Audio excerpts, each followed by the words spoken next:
Hello दोस्तों, सभी को स्वागत है मेरा चैनल में। आज हम समास के लिए 10 बहुविकल्पीय प्रश्न लेकर आया हूँ। ये समास प्रश्नोत्तर बेहतरीन प्रश्न है। इसे प्रैक्टिस करके आप परीक्षा में जाइए। तुरंत आप अच्छे से परीक्षा में कर सकते हो। ठीक है?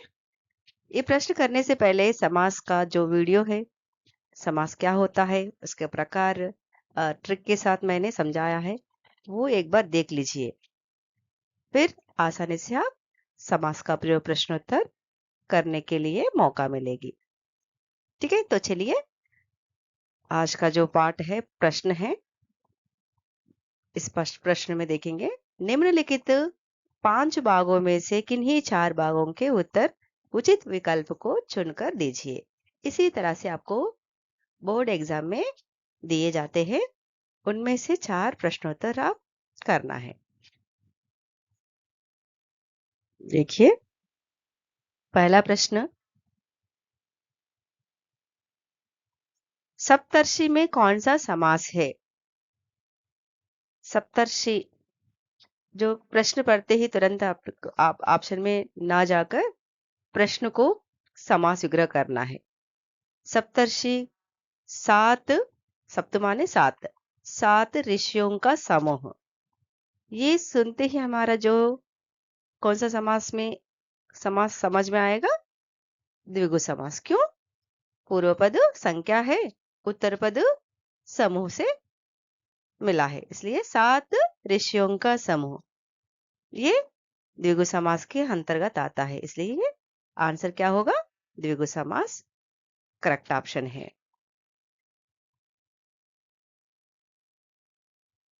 द्विगु समास को हमें टिक करेंगे। ठीक है, फिर बाकी का भी एक बार चेक करेंगे। कर्मधारय समास, ये कर्मधारय ऑप्शन क्यों करेक्ट नहीं होगा? माने कर्मधारय में इस सप्तर्षि में उपमान उपमेय और विशेषण या विशेष्य ये संबंधित नहीं है, इसलिए कर्मधारय नहीं होगा। जैसे तत्पुरुष, तत्पुरुष में कारक विभक्तियां मैंने बता दी है। ठीक है, कारक विभक्तियां इसमें है ही नहीं। द्वंद्व समास में, द्वंद्व समास में दो पद समान होना या उसका महत्व बताना, लेकिन सप्तर्षि में दो पदों का समानता नहीं है, इसलिए द्वंद्व नहीं होगा। चलिए दूसरा प्रश्न देखेंगे। शरणागत, दूसरा उदाहरण, शरणागत समस्त पद में कौन सा समास है? ठीक है ना, इसको हमें देखेंगे। शरणागत समस्त पद में कौन सा समास है? शरणागत जो है ये समस्त पद या समास कहते हैं। इसे हमें विग्रह करके देखेंगे। गत माने गया हुआ, कहा? शरण को गया हुआ। शरण को हमें विग्रह करते ही हमें पता चल गया है, शरण को गया हुआ। को कारक विभक्ति से शब्द परिपूर्ण होगा, इसलिए कौन सा समास होगा इसमें? तत्पुरुष करेक्ट होगा। तत्पुरुष समास से करेक्ट है, कारक विभक्तियों से ही मिला है, इसलिए ये समास सही ऑप्शन है। तत्पुरुष समास सही है। फिर बाकी का बहुव्रीहि क्यों नहीं आएगा? बहुव्रीहि समास का परिभाषा क्या है? दो पद गौण माने महत्व नहीं है। तीसरा पद के लिए बताना, शरण को गया हुआ किसी के बारे में, तीसरे व्यक्ति के बारे में बताना है, लेकिन कौन है वो, इसलिए करेक्ट नहीं है, ये बहुव्रीहि नहीं होगा। ठीक है ना। नेक्स्ट, कर्मधारय क्यों नहीं होगा? कर्मधारय में संज्ञा या विशेषण या उपमान या उपमेय होना, इसलिए ये भी गलत है। फिर द्विगु, द्विगु के इससे पहले मैंने बता दिया आपको, पूर्व पद में संख्या होना है, यहाँ पे शरण में संख्या नहीं है, इसलिए द्विगु समास भी गलत है। सही आंसर तत्पुरुष समास। ठीक है ना, इसी तरह से आप समझना है।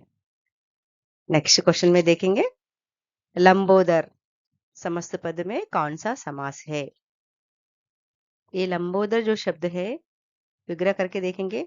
लंबा है जिसका उदर, लंबा है जो उदर ठीक लग रहा है आपको? हाँ? जो उधर माने पेट किसका है? हाँ? एक ही व्यक्ति का है ना, लंबा है जो उधर जिसका, लंबा उधर है जिसका, जिनका या जिसका, किसका है वो? या तीसरा पद के बारे में बात हो रहा, मतलब लंबा उधर किनका है? गणेश का है। इसलिए ये तो द्वंद तो नहीं है, ये द्वंद गलत है। बहुव्रीहि मतलब तीसरा पद प्रधान होगा, इसलिए लंबा उधर जिसका है बहुव्रीहि समास के अंतर्गत आता है। इस तरह से आप याद रखना है। ये अव्यय तो बिल्कुल है ही नहीं, क्योंकि पहला पद अव्यय होना या उपसर्ग से संबंधित होना। द्विगु माने पहला पद या पूर्व पद संख्यावाचक होना, ये भी गलत है। ठीक है ना?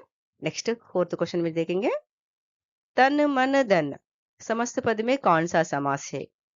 आप प्रश्न पढ़ने के बाद तुरंत ऑप्शन में मत जाकर कमेंट में बताइए इसका आंसर क्या हो सकता है।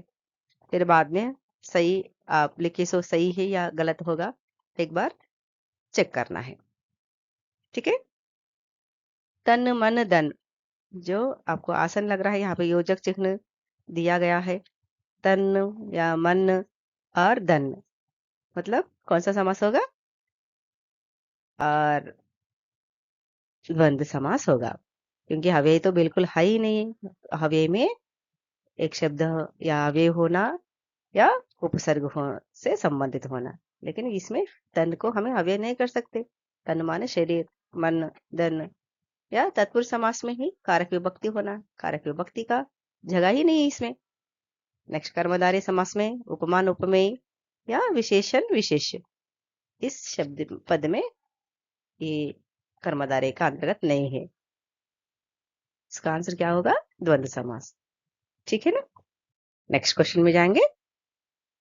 फिफ्थ क्वेश्चन में किस समास का पूर्व पद प्रधान व अव्यय होता है? देखिए क्वेश्चन में बताया है पूर्व प्रधान व अव्यय, अव्यय होता है, इसका अर्थ क्या होगा? क्वेश्चन में ही आंसर समझ में आएगा आपको। ये तो पूर्व पद ही नहीं, इसमें कर्मधारय में विशेषण विशेष्य ये आना है, लेकिन ये तो है ही नहीं। द्वंद्व में दोनों पद प्रधान होगा। तत्पुरुष में उत्तर पद प्रधान हो, लेकिन हमें पूर्व पद का प्रधान क्या है? अव्यय भाव समास, इसलिए अव्यय पूर्व पद प्रधान हो, अव्यय हो माने अव्यय भाव समास है। ठीक है? जो छठवां क्वेश्चन है, यथा समय, देखिए यथा समय समस्त पद में कौन सा समास है? देखेंगे पूर्व पद में क्या है और उत्तर पद में। पूर्व पद में यथा, यथा जो है ये अव्यय होगा, यथा माने अव्यय होगा। समय, यथा समय, यथा का अर्थ के अनुसार, समय के अनुसार, विग्रह करने के बाद समय के अनुसार होगा, इसलिए यथा संभव, यथा शक्ति, यथा से कौन सा भी पूर्व पद में यथा आके और उत्तर पद में शक्ति संभव, इस तरह से आने से आप सीधा आप अव्यय भाव समास में ही टिक करना है। ठीक है ना? ये द्वंद्व तो है ही नहीं। बहुव्रीहि तो तीसरा पद होना, तीसरा पद किसके बारे में बात हो रहा है? यहाँ पे नहीं है। द्विगु और पूर्व पद में संख्यावाचक होना है। ठीक है? इस तरह से हमें समास को पहचान सकते हैं। नेक्स्ट सातवां प्रश्न देखेंगे, गिरि को धारण करने वाला, यहाँ पे देखिए गिरि को धारण करने वाला, इससे हमें देखकर हमें टीचर ने बताया है को विभक्ति आ गया है, ये तत्पुरुष में आ सकता है। गिरि को धारण करने वाला, ये सही होगा? गिरि को धारण करने वाला, वाला कौन है? गिरि को धारण करने वाला, तो ये दो पद प्रधान न होकर तीसरा पद के बारे में बताया है। इसका अर्थ है गिरि को धारण करने वाला वो एक व्यक्ति है, विशेष व्यक्ति के बारे में बात कर रहे।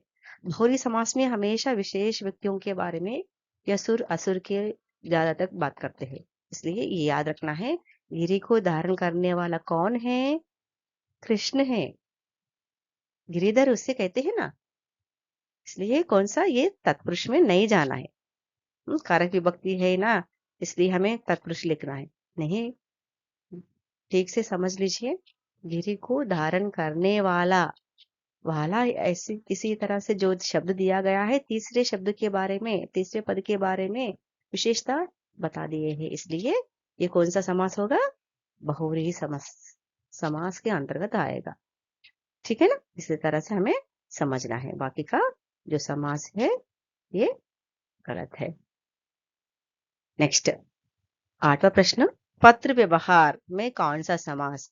कई कई छात्र समझते हैं पत्र के बीच में और पत्र पूर्व पद होगा और व्यवहार इसके बीच में आइफन या योजक चिन्ह आए, इसलिए द्वंद्व समास में लगा सकते। करेक्ट है वो? दोनों का महत्व है या नहीं है, इसी तरह से आप देखना है।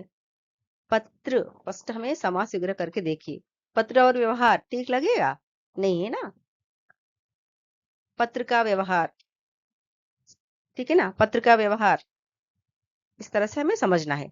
ओके, किसका व्यवहार, पत्र का व्यवहार क्या है, इस तरह से हमें समास विग्रह कर सकते हैं। इसलिए ये पत्र का व्यवहार क्या है? का विभक्ति जोड़ने से तत्पुरुष समास होगा। हम्म, जीव सृष्टि, जीव की सृष्टि, इस तरह से आप समझना है। हर एक में योजक चिन्ह दिखाई दिए तो तुरंत द्वंद्व समास में नहीं लगाना, इसलिए द्वंद्व समास दोनों पद प्रदान होना, इसमें दोनों पद प्रदान नहीं है। क्या? पत्र का व्यवहार होगा, पत्र और व्यवहार तो बिल्कुल गलत होगा। इस तरह से आप समझना है। ये बहुरी तो है ही नहीं, तीसरा पद के बारे में बात नहीं हो रहा, और कर्मधारय में संज्ञा या विशेषण के बारे में बात नहीं हो रहा। द्वंद, द्वंद तो हमें कई छात्र ने कंफ्यूज मत करो। और द्वंद समास माने दोनों पद समान होना है या विलोम, या इसका महत्व दोनों का महत्व होना, जैसे माता पिता, पशु पक्षी, जीव जंतु, रात दिन, इस तरह से शब्द आना है द्वंद समास में। फिर हाइफन है ना, ये हाइफन तत्पुरुष में आ सकता है और द्वंद्व में, लेकिन विग्रह करके देखना है। ठीक है ना? नेक्स्ट, 9वां प्रश्न, चक्रधर शब्द में कौन सा समास है? चक्रधर जो शब्द है समस्त पद है, ये समस्त पद में हमें आसानी से चक्र का, चक्र का धर लगा सकते। यद्विग तो बिल्कुल है ही नहीं पूर्व पद, ये फर्स्ट जो ऑप्शन में हमें गलत ऑप्शन को हमें एलिमिनेट करेंगे। चक्रधर संख्या नहीं है, इसलिए कर्मधारय गलत हो गया है। कर्मधारय में उपमान या उपमेय, या संज्ञा या विशेषण, विशेषण तो है ही नहीं इसमें, उपमान उपमेय किसी को तुलना नहीं करे, ये भी कर्मधारय भी हमें निकालना है। ठीक है, अभी हम बहुरीही और तत्पुरुष दोनों समास में हमें इसका कौन सा उत्तर आएगा देखेंगे। तत्पुरुष देखेंगे फर्स्ट, चक्र का धर, चक्र का धर मीनिंग है चक्र का धर। ठीक है, विभक्ति दोनों पद के लिए हम जो उत्तर पद इंपॉर्टेंट है वो प्रदान होगा उत्तर पद तत्पुरुष में, लेकिन चक्र का धर इससे ज्यादा बेहतर क्या है? चक्रधर किसे कहते हैं? चक्र को धारण करने वाला कौन है? एक विशेष व्यक्ति है ना, विष्णु। ठीक है ना? चक्र को धारण करने वाला कौन है? विष्णु है, इसलिए बहुरी समास के अंतर्गत हमें जाना है, ये तत्पुरुष गलत है। ठीक है, इस तरह से हमें समझना है। तो ऑप्शन में आपको कंफ्यूज होने के लिए बताएगा, फिर भी आपको क्लियर करने के लिए मैं हूं यहाँ पे। ठीक है, मैं समझाती हूँ। द्विगु समास के लिए सही शब्द समूह कौन सा है? देखिए, इसमें बहुत आसान है, आप इसका उत्तर आप कमेंट में बताइए, फिर बाद में आंसर चेक करो। ऑप्शन का में दिया है माता और पिता, ये कौन सा समास के अंतर्गत आएगा? माता और पिता द्वंद्व समास आएगा। इन दोनों पद महत्व है, माता का महत्व है, पिता का महत्व, इसलिए द्वंद्व समास के अंतर्गत है। नेक्स्ट ये वाला, स्वर्ग को प्राप्त, स्वर्ग को प्राप्त किसको प्राप्त है? स्वर्ग को प्राप्त, ये को विभक्ति से कारक विभक्ति जोड़ने से हमें तत्पुरुष समास समझते हैं, ये भी द्विगु समास के अंतर्गत नहीं आएगा। फिर नीला है जो कंठ, नीला है जो कंठ में ये नीला जो क्या है? नीला जो शब्द है विशेषण है, ये कंठ विशेष है, इसका अर्थ क्या होगा? ये कौन सा समास के अंतर्गत आता है? कर्मधारय समास के अंतर्गत आते हैं। बाकी का जो रह गया है बचा हुआ 7 ऋषियों का समूह। द्विगु समास के लिए ये पूर्व पद में संख्यावाचक, उत्तर पद में समूह से ही संबंधित है, इसलिए द्विगु समास ही करेक्ट 7 ऋषियों का समूह। इस तरह से प्रश्नोत्तर को प्रैक्टिस करके उत्तर लिखिए। समास बहुत आसानी से आपको समझ में आए होंगे। आपको ये वीडियो अच्छा लगता है तो कमेंट में बताइए। आपको जो फ्रेंड्स को, रिलेटिव्स को शेयर करो, आपका दोस्तों को, और ये वीडियो के बारे में कुछ बताना है, अच्छा है तो आप लाइक करो, शेयर करो, सब्सक्राइब करो। मोर वीडियोस के लिए अगले वीडियो में हमें फिर से आपसे मिलती हूँ। धन्यवाद।